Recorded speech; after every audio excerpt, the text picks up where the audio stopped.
Hello everyone, this is Mousumi Datta and you're watching MOUSUMI'S Artistry. Welcome to my channel and welcome to my new video. তো আজকের ভিডিওটা অন্যান্য ভিডিওগুলোর থেকে বেশ অনেকটাই আলাদা হতে চলেছে।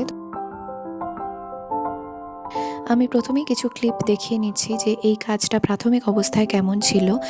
তো অ্যাকচুয়ালি আমাকে একটা দায়িত্ব দেওয়া হয়েছিল যাতে এই কাজটাকে আমি সুন্দরভাবে নতুন করে উপস্থাপন করতে পারি। তাই জন্য আমাকে কিছু নতুন ট্রিক ব্যবহার করতে হয়েছে, সেগুলোই আমি শেয়ার করতে চলেছি। তো প্রথমেই বলি যে কাজটা তোমরা দেখতে পাচ্ছ সেটা হলো কাশ্মীরি স্টিচ। এটা আমার ছোট দিদিমার হাতের তৈরি অনেক পুরনো একটা কাজ। একটা বড় কাপড়ের মধ্যে এই সেলাইটা করা হয়েছিল এবং সেটাকে বাঁধিয়ে রাখা ছিল।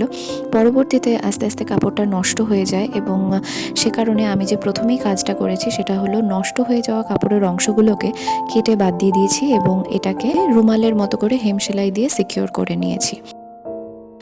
নেক্সট পার্টে আমি একটা বড় সাইজের কাঁচ নিয়ে নিয়েছি, স্বচ্ছ পরিষ্কার একটা কাঁচ। কাঁচটার উপরে আমাকে গ্লাস পেইন্টিং করতে হবে। তো সেই কারণে প্রথমে সেলাইটিকে আমি উল্টো করে বসিয়ে নিয়েছি এবং তার উপরে কাঁচটাকে বসিয়ে সেটার উপরে আউটলাইন দেওয়ার চেষ্টা করছি। আর আউটলাইন করার জন্য আমি এখানে ব্যবহার করেছি ফেব্রিকা অ্যাক্রিলিক ব্ল্যাক কালার। এখানে একটা জিনিস বলে রাখি যে তোমরা হয়তো ভাবতে পারো যে কাচের ওপর আমি পেইন্টিংটা করছি বাট সেলাইটা কেন রিভার্সে বসিয়ে রেখেছি। এর কারণ হচ্ছে যেহেতু এটা একটা গ্লাস পেইন্টিং, তো গ্লাস পেইন্টিং করার সময় আসল ডিজাইনটাকে সবসময় রিভার্সেই রাখতে হয়।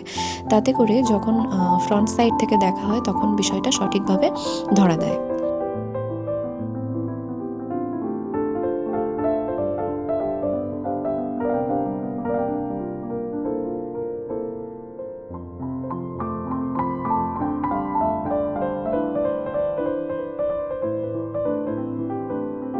যেহেতু আমরা উল্টো করে ডিজাইনটা করেছি, তো তারপর ফ্রন্ট সাইডে একবার বসিয়ে নিতে হবে, দেখে নিতে হবে যে সেটা আসল ডিজাইনটার সঙ্গে ঠিকঠাক অ্যাডজাস্ট হচ্ছে কিনা।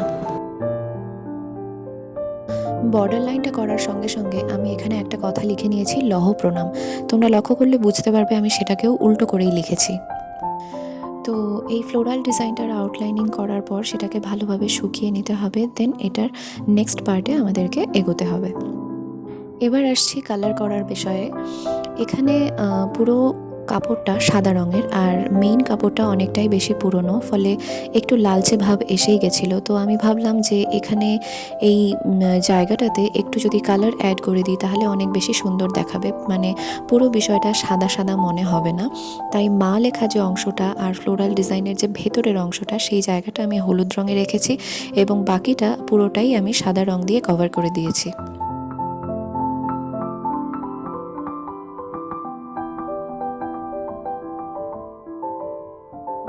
এবারে কাজটা মোটামুটি কমপ্লিট হয়েই এসেছে। মেইন যে কাজটা করতে হবে সেটা হলো এবারে এটাকে ভালো করে শুকিয়ে নিতে হবে, তারপর এটাকে কাচের সঙ্গে অ্যাডজাস্ট করে ফ্রেম করিয়ে নিতে হবে।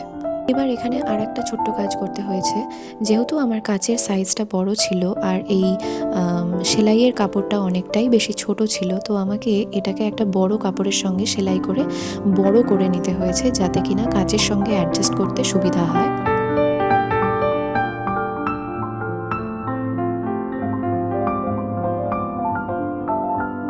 তো আশা করছি যে অনেকটাই হেল্পফুল হয়েছে ভিডিওটা তোমাদের জন্য। তো যদি তোমাদের ভালো লেগে থাকে এবং হেল্পফুল মনে হয়ে থাকে তাহলে প্লিজ চ্যানেলটিকে লাইক, শেয়ার অ্যান্ড সাবস্ক্রাইব করে দিও।